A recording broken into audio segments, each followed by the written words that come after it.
HOA Karen knocked over war widow's wheelchair, got 10 days in jail. The air in Willow Creek was thick with the kind of suburban silence that hums with unspoken grudges. But today, it was about to snap. Karen Mitchell, the self-appointed queen of the HOA, strutted through the neighborhood park, her clipboard clutched like a scepter. She was on a mission, and everyone knew it. Karen didn't just enforce rules, she wielded them like a guillotine. Sarah Thompson, a 32-year-old war widow, maneuvered her wheelchair along the park's gravel path. A grocery bag balanced precariously on her lap.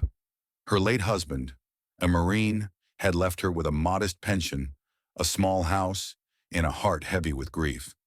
The park was her sanctuary, a place to breathe away from the HOA's relentless scrutiny. But today, Karen's eagle eyes locked onto Sarah's modest picnic setup, a blanket, a thermos, and a few sandwiches spread out under an oak tree. To Karen, it was a violation of Rule 17b, no unauthorized gatherings on community property. Karen's voice sliced through the quiet. She stormed over, her sensible loafers crunching gravel. This is not a public campground. Sarah, pack it up, or I'll have it confiscated. Her tone dripped with the smug authority of someone who'd never been told no. Sarah's hands tightened on her wheelchair's armrests. It's just a picnic. Karen, I'm not hurting anyone. Her voice was steady, but her eyes burned with the exhaustion of dealing with this woman for months. Karen had already fined her for a mailbox that was 1 inch too short and complained about her ramp's unsightly slope. Not hurting anyone. Karen scoffed, flipping through her clipboard. This park is for approved activities. You're littering, loitering, and frankly, disrespecting the community's standards. She leaned closer, her perfume stinging Sarah's nose. Move it, or I'll move it for you. The park wasn't empty. A few neighbors lingered, Mr. Jenkins walking his dog, a couple of kids on bikes, Mrs. Alvarez watering her roses nearby. They watched, sensing the storm brewing. Sarah's jaw clenched. She wasn't one to back down, but she also wasn't one for public scenes. Karen, I'm a grown woman. I don't need your permission to eat a sandwich in a public park. Karen's face reddened. Public. This is HOA property, and I am the HOA.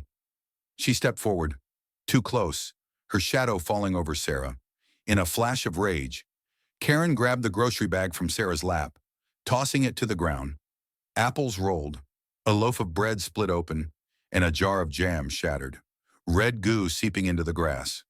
Sarah gasped, instinctively reaching for her things, but her wheelchair wobbled on the uneven path.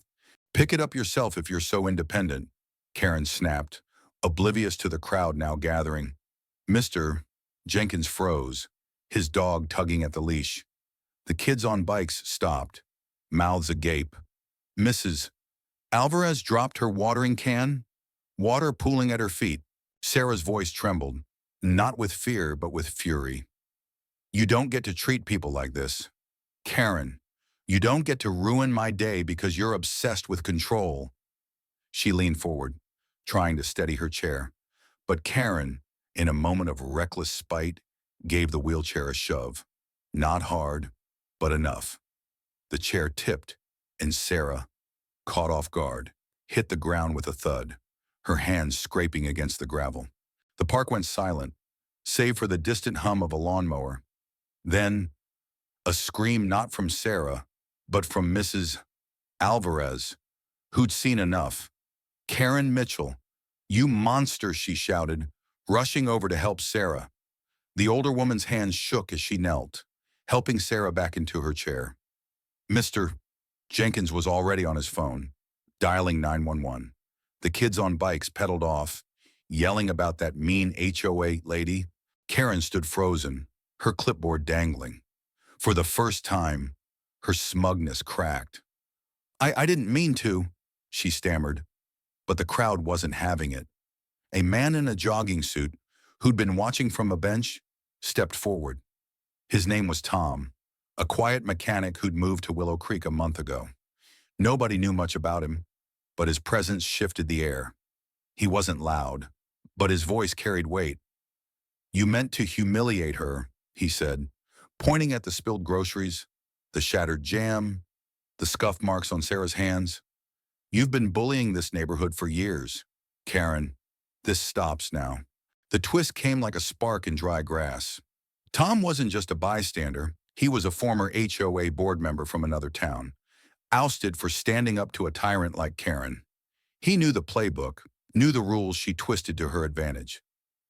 "You're not the law here," he said, stepping closer. "You're just a bully with a clipboard." Karen's eyes darted, searching for an ally, but the crowd was turning. Mrs. Alvarez, now helping Sarah gather her things, muttered, "She's been fining us all for nothing, my roses. Your dog.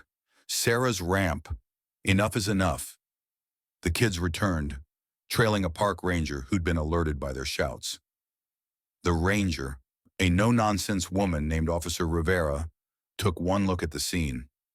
Sarah's scraped hands, the tipped chair, the shattered jam, and fixed Karen with a stare that could cut steel. "Ma'am," Rivera said to Karen, "step back and explain yourself. Now." Karen's mouth opened and closed, fish-like, as she tried to spin a story. "It was an accident. She was blocking the path I was just enforcing." But the crowd's murmurs drowned her out. Sarah, now back in her chair, spoke up, her voice clear despite the pain in her hands. "She pushed me. Officer, she threw my groceries and pushed my chair because I wouldn't obey her." The tension was suffocating. Karen's authority, her carefully built empire of petty fines and passive-aggressive notes, was crumbling. Officer Rivera took statements, her notepad filling with accounts from Mr. Jenkins, Mrs. Alvarez, even the kids. Tom's testimony hit hardest. He cited HOA bylaws, pointing out that Karen had no legal right to touch Sarah or her property. "She's been abusing her power for years," he said. "This wasn't an accident. It was assault." The word assault hung in the air. Karen's face went pale. She tried to backpedal, claiming Sarah's chair was unstable, but the evidence was undeniable: the spilled groceries, the shattered jam, the scuff marks on Sarah's palms. The crowd's whispers turned to outright demands for justice. "She can't keep doing this, Mrs. Alvarez cried. "She's terrorized us long enough." Officer Rivera didn't hesitate. She cuffed Karen, reading her rights as the crowd watched, some cheering, others stunned. Karen's clipboard fell to the ground, pages scattering in the wind. Sarah, still shaken but composed, looked at the mess of her groceries and said softly, "I just wanted to eat my sandwich in peace." The next few days were a whirlwind. Karen's arrest made local news, the headlines screaming, "HOA enforcer assaults, war widow over picnic." The story spread, fueled by cell phone videos from the kids and Tom's calm, damning testimony. The HOA board, under pressure, held an emergency meeting. Tom, stepping up as an unlikely leader, presented a petition signed by half the neighborhood, demanding Karen's removal. Mrs. Alvarez, now a fierce advocate, shared stories of Karen's overreach fines for unapproved flower beds, threats over kids' chalk drawings. Sarah, though reluctant, spoke too, her voice breaking as she described the humiliation of being tipped from her chair. Karen's day in court was swift. The judge, a stern woman with no patience for entitled bullies, didn't buy Karen's crocodile tears. "You deliberately targeted a vulnerable resident," she said, her voice like ice. "Your actions caused physical and emotional harm." Karen was sentenced to 10 days in jail for assault and ordered to pay restitution for Sarah's groceries and medical bills. The HOA was forced to rewrite its bylaws, stripping away the draconian rules Karen had championed. Back in Willow Creek, the park felt different. Sarah returned, this time with Mrs. Alvarez and Tom, who'd become unexpected friends. They shared a picnic, the same sandwiches and thermos, under the same oak tree. The shattered jam jar was gone, replaced by a new one, a gift from Mr. Jenkins. The neighborhood wasn't perfect, grudges lingered, and some still feared HOA retaliation, but Karen's reign was over. Her house, once a fortress of petty power, now had a for sale sign out front. As the sun set, Sarah looked at the crowd neighbors who'd stood up, kids who'd run for help, a stranger like Tom who'd changed everything. She felt something she hadn't in years. Hope. The park was theirs again, not Karen's. But the story wasn't just about one woman's downfall. It was about a community finding its voice, about justice for the little guy. What do you think? Did Karen get what she deserved? Or should the punishment have been harsher?